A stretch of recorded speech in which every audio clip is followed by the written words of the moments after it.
Hello, everyone. Welcome to another talk. So we're going to go over really cool concept for practicing and for playing really just in general. But George Garzone has this triadic chromatic approach concept that he uses and teaches. And so check out his book, and I'll try to stick a link in the description down below. But let's talk a little bit about the concept, and maybe I'll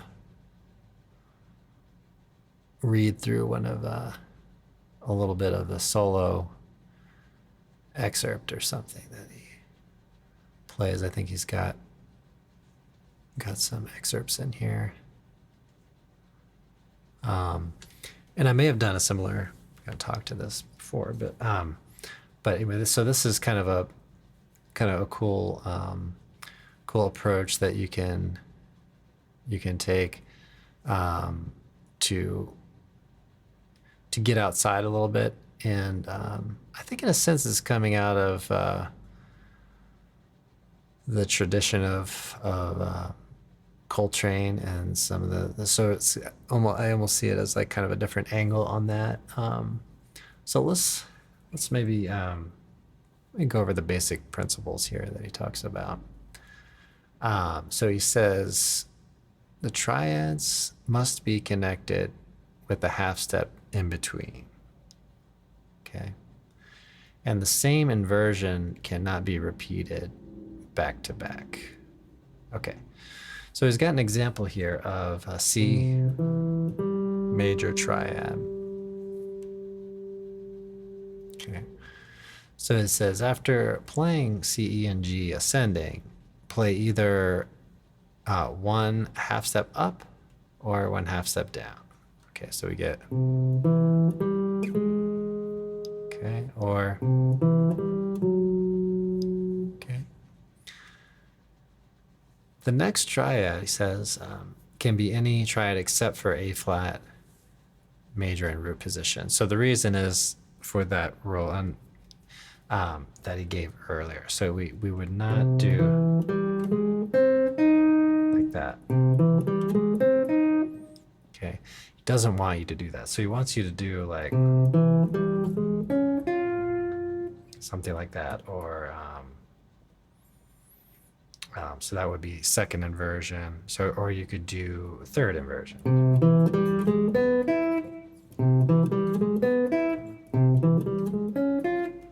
Okay, so something like that. But he's saying don't do two root positions in a row, or any whatever the first one is. Don't do that inversion type, whether it's a non-inversion or an inversion. Okay, so he says don't use on the G flat. Don't do that. So he wants you to do, and we'll cover other triad types. So he wants you to do either that, which would be like a D major, or B major. So you would have to start your next one on something that's not the same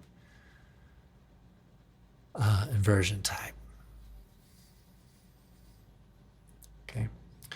Now he's saying triad choices are given.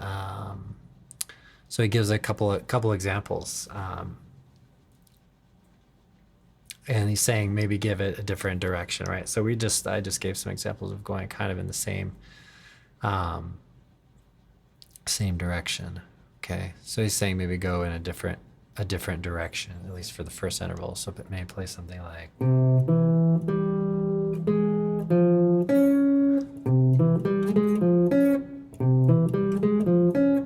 So once he gets up to this other note, say go down, and then maybe do another permutation. So you play up.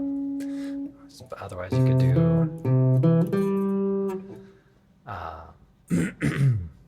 something like that.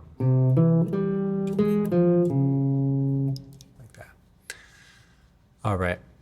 And so it gives that, okay, as a going down lower. So that would be the G flat there. So he's talking about displaced permutation of, and this is something I've talked about with the melodic structures. So you can have permutations, you know. So if you have a C major triad, you play it in different orders.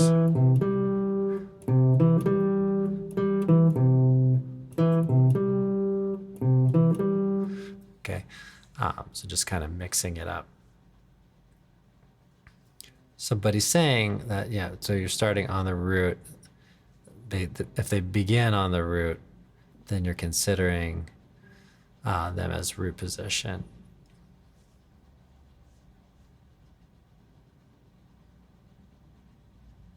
Okay, so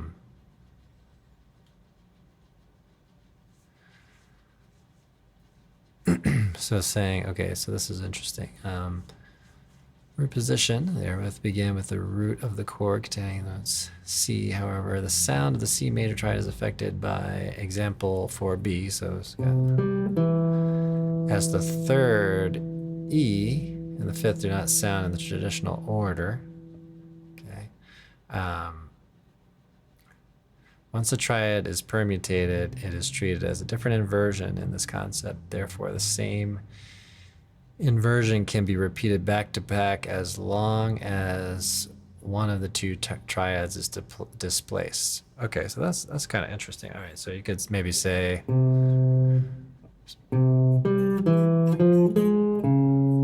okay, so you could maybe use the same root position, but since one of them has been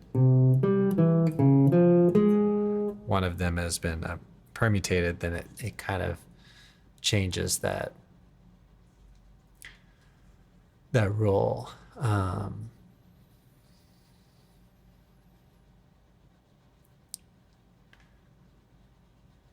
Okay. All right, so let's look at a little bit. We've got a little bit of an example here. He's got C major, G flat, D,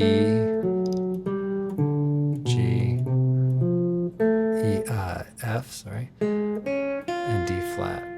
Play through that again.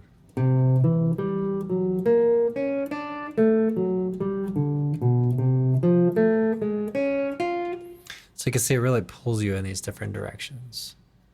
So that's the improper method, as he's saying. So he's saying the proper method for doing that would be like this.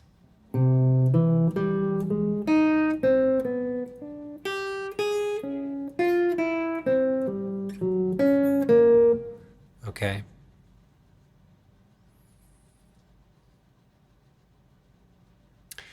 All right. So then we have, of course, major triads, but we also have three other types of triads. We have minor, diminished, and augmented. So we can use all of those as well.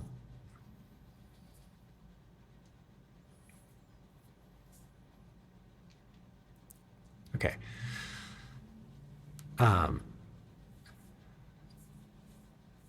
So another thing that he talks about, so random chromatic approach. So that is kind of the next thing, I think. So this one, he's talking about the random triadic approach. Okay. So you try to take all those concepts and work them into your playing. So you might do, so there I did E flat minor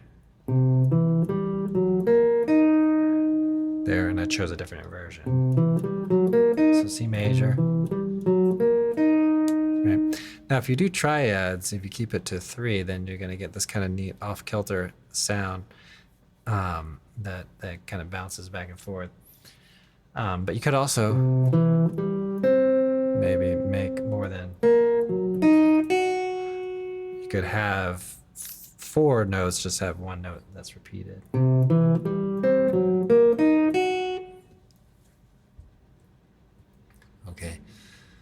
So then he's talking about the random chromatic approach. So he's saying the melodic line must stay within an interval of a major third. Okay.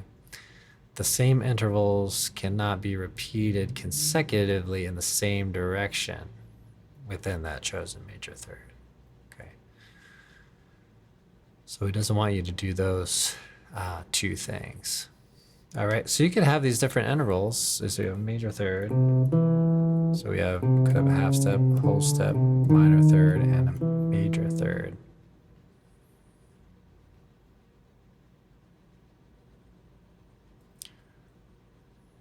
All right. All right, so we get these different interval types, things like that.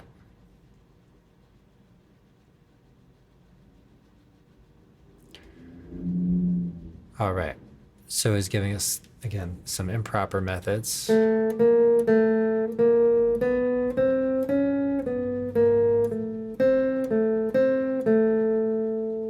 Okay. So he's saying ascending pattern repeated back to back, so you're not supposed to do that. Ascending half steps repeated back to back. Okay, so you got to change it. Okay. Even if it's not the same two notes, let's have to think about different interval. Descending half steps repeated back to back. Descending pattern repeated back to back. Okay. So then he gives us more of a proper method, so let's give you an idea of the sound.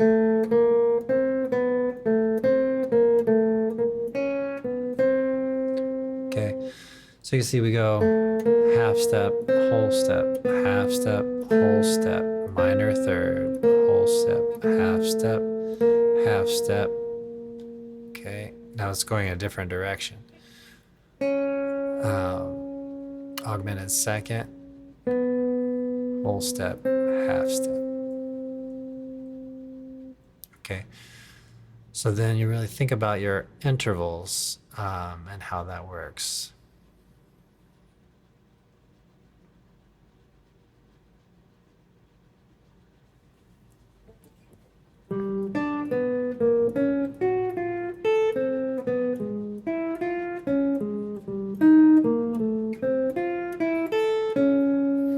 So it gives an example there, random triads and random inversions with the half step in between. So that's kind of the thing he's going at. So we have G major.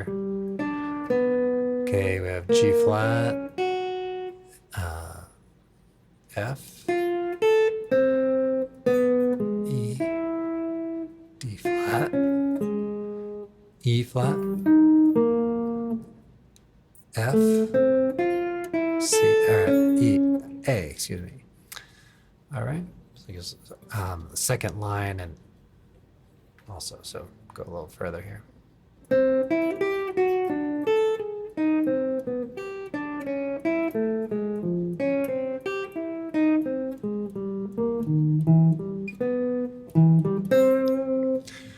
All right, so it has this really kind of cool outside sort of sound.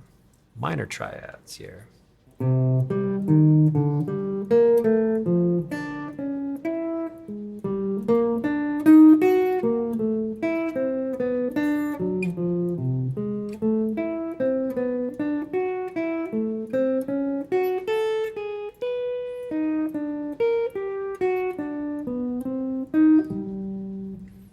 Okay.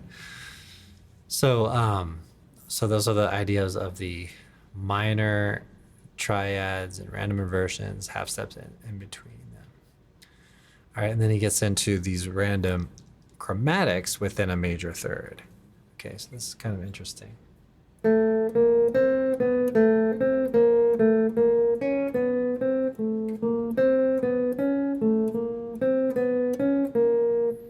Okay, we can do the next line here.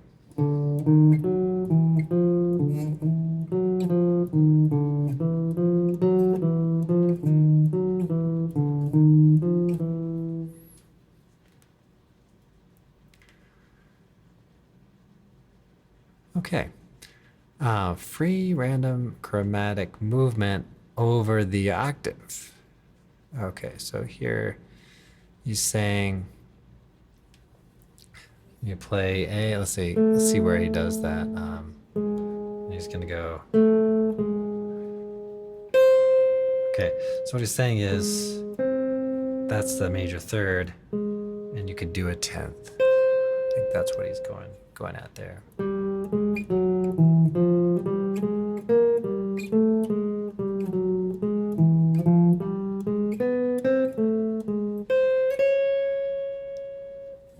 Okay, and kind of goes on from there.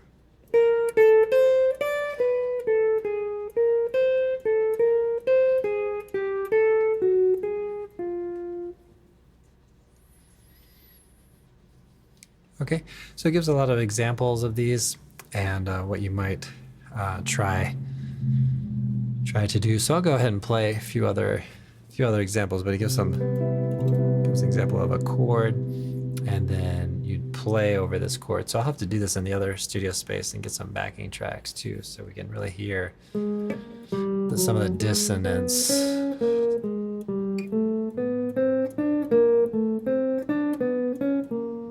That's gonna happen with these.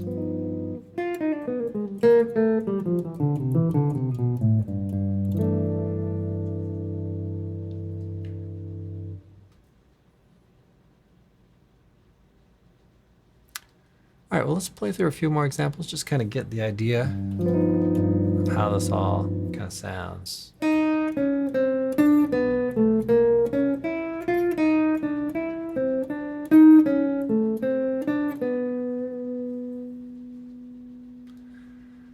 Random chromatics over 2/5 on progression. So he's got 2/5.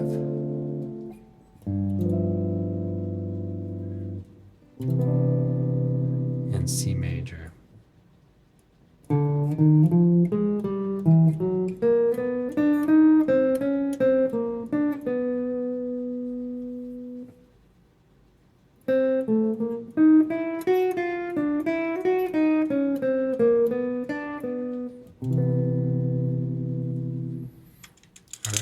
So get some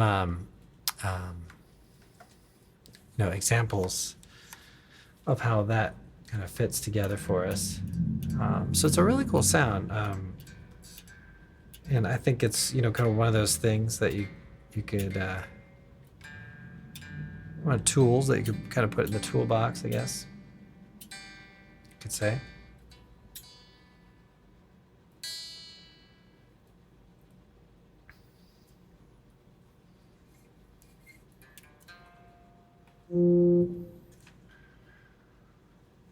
Okay, and then he's giving us some preparatory exercises on these symmetrical major triads, ascending and descending, half steps in between.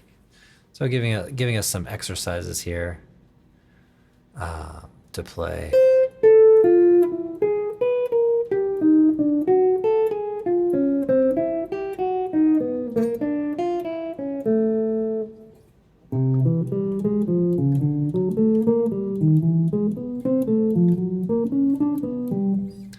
Okay.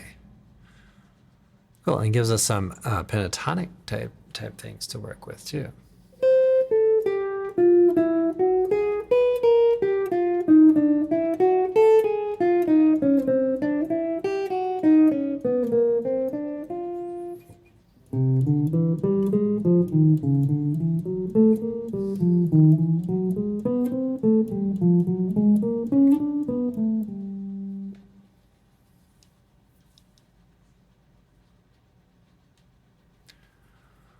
All right, we get some minor triads.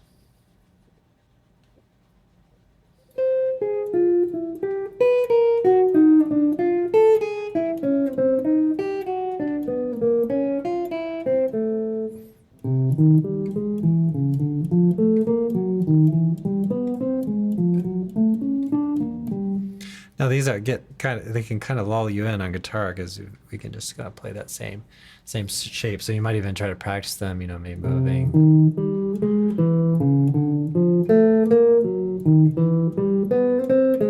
Maybe trying to stay in a position or two just to kind of get the challenge of that.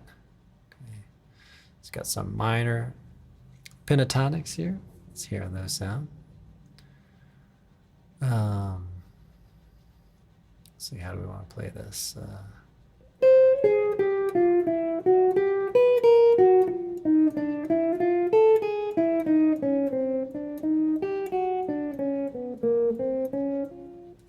Okay, go up above here.